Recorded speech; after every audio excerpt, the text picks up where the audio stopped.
पुणे ग्रामीण जिल्ह्याच्या हद्दीमध्ये अवैधरित्या सुरू असलेल्या गांजाच्या उत्पादन व विक्रीवर कारवाई करण्याच्या सूचना पुणे ग्रामीण पोलीस अधीक्षक संदीप सिंह गिल यांनी स्थानिक गुन्हे शाखेच्या पथकाला दिल्या होत्या। त्यानुसार स्थानिक गुन्हे शाखेचे पोलीस निरीक्षक प्रमोद क्षीरसागर यांना गोपनीय बातमीदारामार्फत बातमी मिळाली की जुन्नर पोलीस स्टेशन हद्दीतील इंगळूण येथे एका शेतामध्ये अवैधरित्या गांजाची झाडे लावलेली आहेत। मिळालेल्या बातमीनुसार गुन्हे शाखा तसेच जुन्नर पोलीस स्टेशनकडील स्टाफ यांनी सदर ठिकाणी जाऊन पाहणी केली असता गव्हाच्या तसेच बाजरीच्या शेतामध्ये गांजाची झाडे लावल्याचे आढळून आले। हे शेत दिनकर विठ्ठल डामसे वय 60 वर्ष राहणार इंगळूण यांचे असल्याचे समजल्याने त्यांना ताब्यात घेऊन चौकशी केली असता ही गांजाची झाडे त्यांनी लावल्याचे कबूल केले।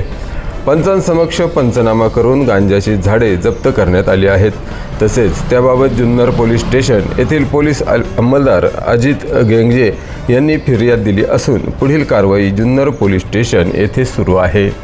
सदरची कारवाई उपविभागीय पोलीस अधिकारी धनंजय पाटील यांच्या मार्गदर्शनाखाली स्थानिक गुन्हे शाखेचे पोलीस निरीक्षक प्रमोद क्षीरसागर, जुन्नर पोलीस स्टेशनचे पोलीस निरीक्षक किरण अवचर, सहाय्यक पोलीस निरीक्षक महादेव शेलार, सहाय्यक पोलीस निरीक्षक Arvind Gatkul, police sub inspector Raghunath Shinde, sub inspector Hrishikesh Titme, सहाय्यक फौजदार दीपक साबळे, पोलीस हवालदार संदीप वारे, अक्षय नवले, राजू मोमीन, सागर हिले, सागर शिंदे, गणेश शिंदे, अजित गेंगजे, संतोष पठारे यांनी केली आहे।